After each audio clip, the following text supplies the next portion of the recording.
So I'm Barret Hansen, Barry Hansen for short, of Minneapolis, Minnesota. I grew up here in Minneapolis, born in 1941. Am best known nowadays as Dr. Demento. That's the name I use on the radio, the syndicated show that I have had since 1970.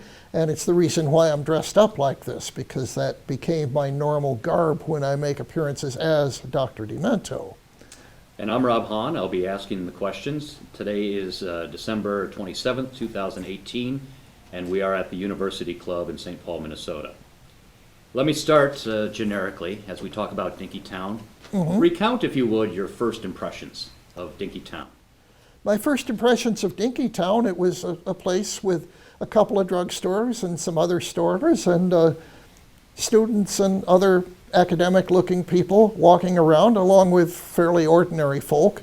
And it was a place where I could catch the bus to go, or actually the streetcar when I first came. Yeah, they were still running trolley cars up to 1954. So my first couple of years commuting to Kenwood, where I lived, I took the trolley downtown and then transferred to a bus. So I remember those Oak Harriet streetcars very well. So.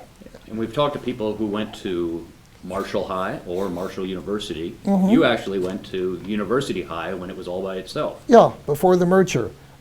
Pike Hall on the campus, right inside the campus, 14th and University, so it was just a very short walk to Dinkytown.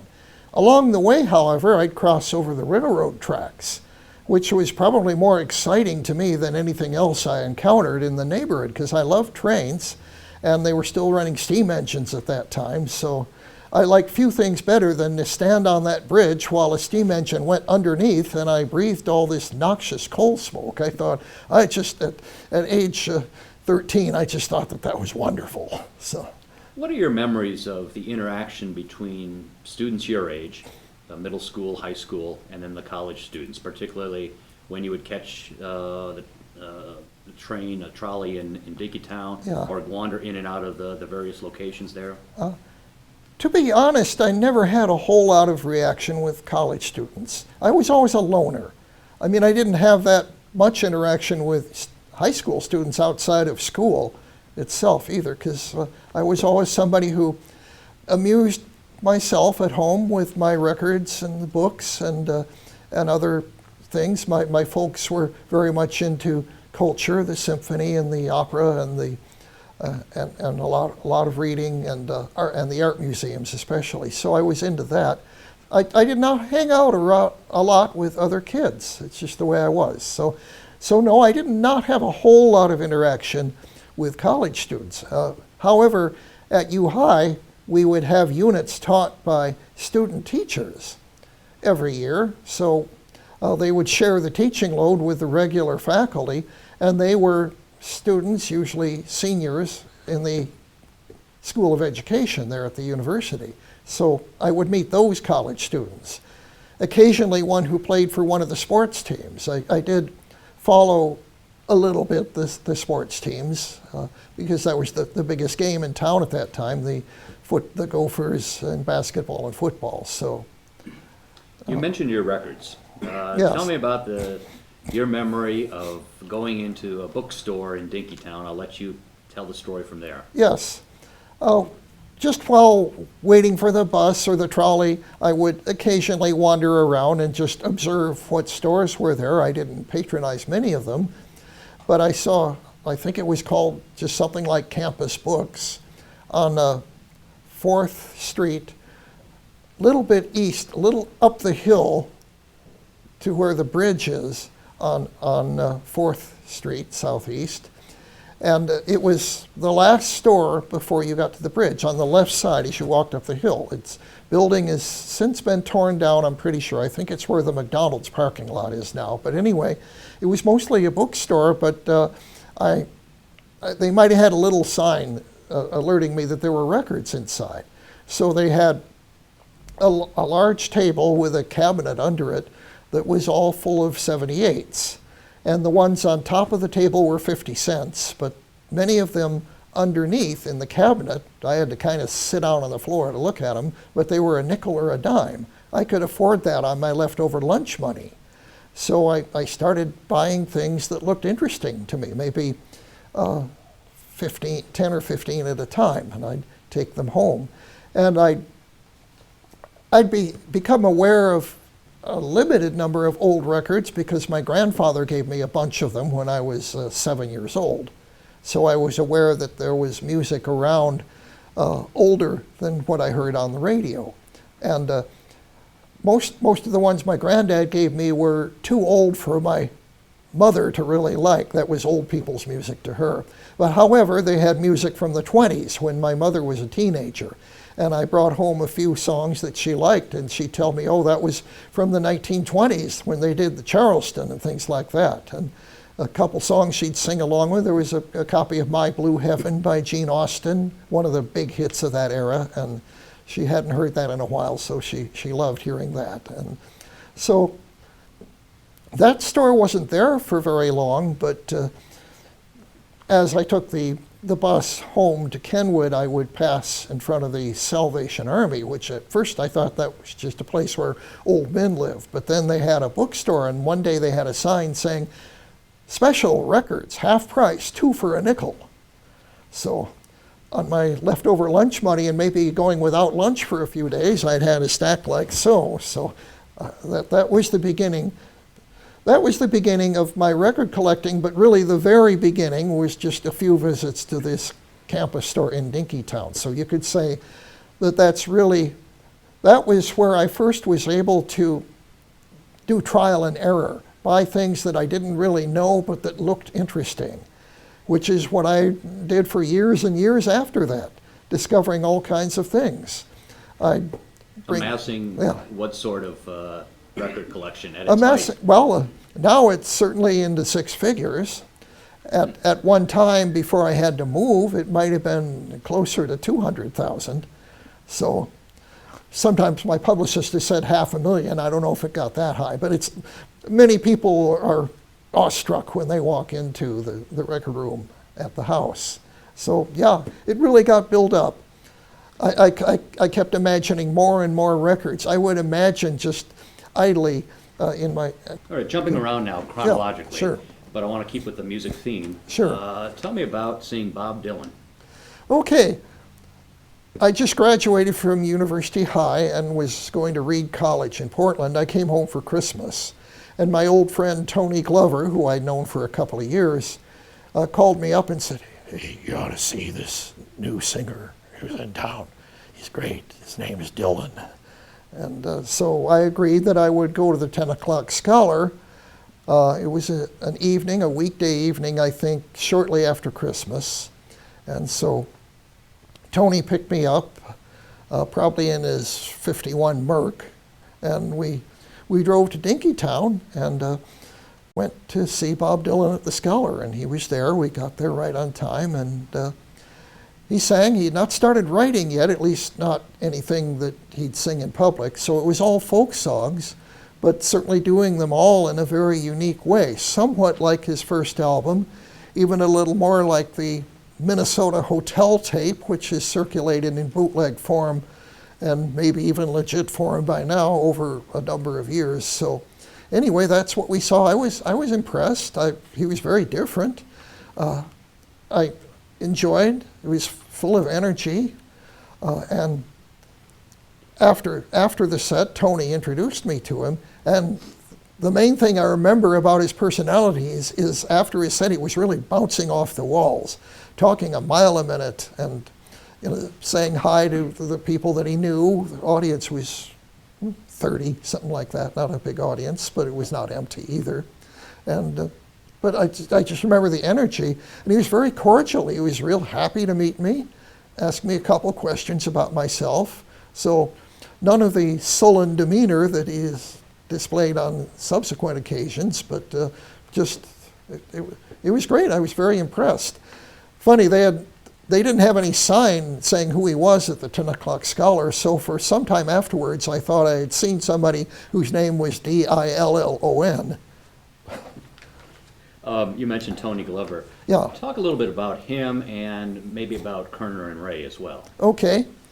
Yeah, Tony Glover was the first one of those I met.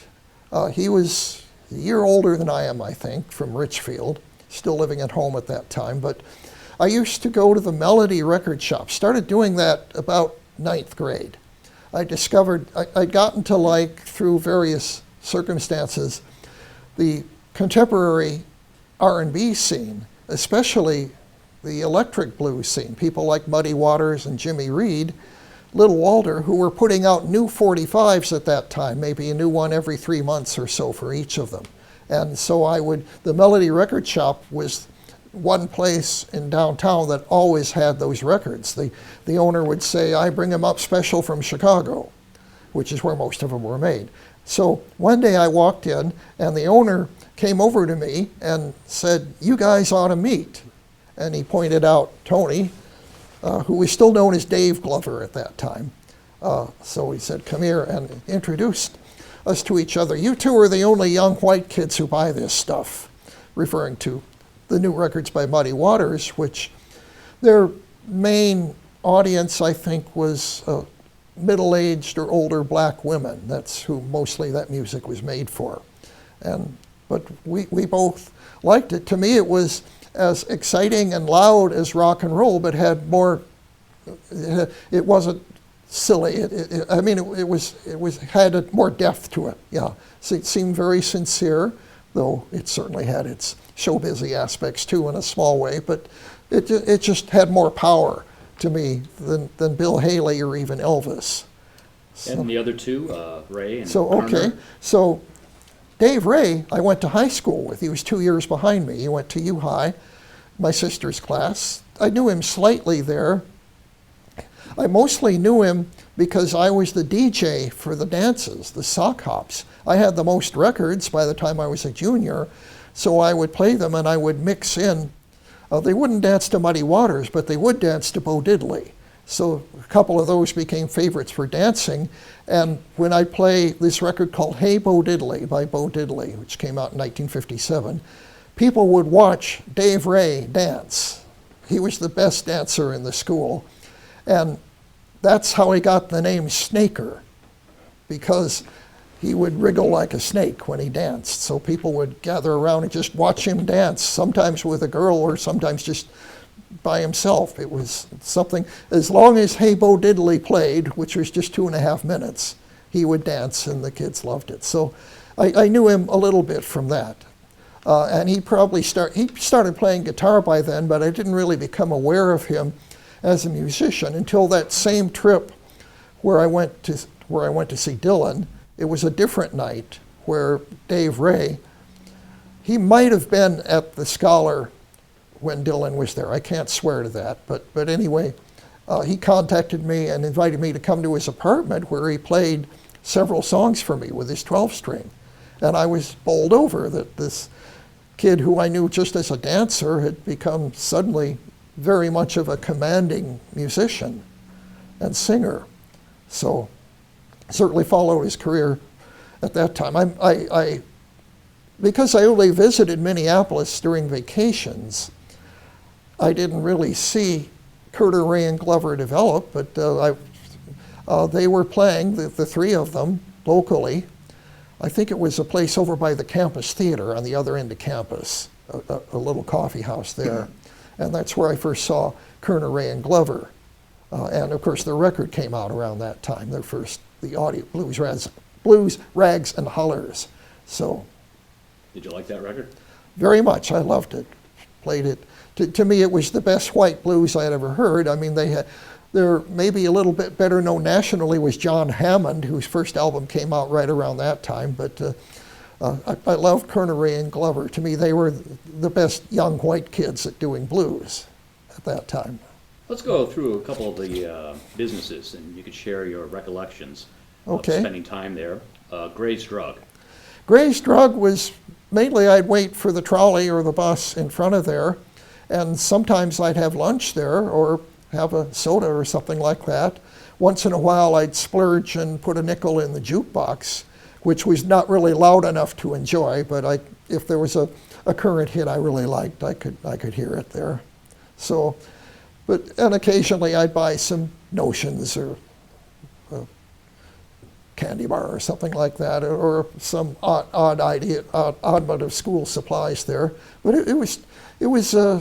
I'd certainly wait inside for the bus if it was 10 below outside. So that's the place I remember. In the lunch counter, I had dinner, not lunch really, but dinner sometimes, a hamburger and fries and such, either there or at the other drugstore catty corner from them, which had a very similar lunch counter. So. And then there was Bridgman's. Yes, Bridgman's, a place to take a date, or occasionally a few kids after school. And I didn't really regularly go there just for the ice cream, but it was certainly pleasant enough when I was there. But mostly it was a place for special occasions. Dinkytown, was known for its bookstores. You alluded to the one where you bought your 78s. Yes. But then you had Perrine's and McCosh's too. Yeah, Perrine's was really, if I needed school supplies, that's where I'd go for that. And McCosh's, I only went in there a couple of times because I really wasn't buying books on any level until after I got to college. So my folks had all the books I needed to read. But yeah, I was aware of it, and other students would tell me about it and what a character Mr. McCosh was. And I remember his appearance, but never really had much contact with him. But anyway, it was certainly a place that I remembered, along with stores that sold all the other stuff you'd find in a little neighborhood store. And this is out of order, but later, after I graduated from school, I went to the needle doctor there, which started there. And that is now, they moved to St. Louis Park, but it's a pretty well-known nationwide business selling top-end stereo equipment, turntables and such. But there, it was first known, it was called the Needle Doctor because you could find a needle for any record player there. So my mother needed a new needle for her record player, so I'd heard of the Needle Doctor. So we went over there, and I was fascinated with that place too, but that was later, of course. I don't know exactly when they started. You mentioned that you attended your sister's reunion a few years Yes. ago. Mm-hmm. What was your impression of Dinkytown compared to what it was when you were growing up, going through high school? Well, it had evolved. You could find a greater variety of places to eat there, and places to hang out, and places that served alcohol, which was almost off limits during my high school years. Because they had this thing in Minneapolis called the liquor patrol limits. And they had established, I think right at the end of Prohibition, a law which specified that hard liquor and wine, anything stronger than 3.2 beer, could only be sold within the liquor patrol limits, which was downtown and some other commercial areas that weren't too close to the tonier residential areas. I think the idea was to keep saloons out of the nice parts of the city. So the liquor patrol was downtown, up into the parts of the north side and down to Lake Street. So there were saloons on Lake Street. But so Dinkytown was outside the liquor patrol limits. So maybe a couple places had 3.2, but certainly no place that served like a complete restaurant menu and no bars. The west side was inside the liquor patrol limits because that was not in such a nice area. It was right close to the old main drag of Scandahoovia. What's the name they used to call that? Snooze Boulevard. Snooze Boulevard, yeah. So that was within the liquor patrol limits. So that's why the club scene flourished over there more than in Dinkytown, because Dinkytown just had coffee houses. It had the Scholar, which was really the only place until much later that I ever heard any live music around that area. What am I forgetting to ask about Dinkytown that you want to add?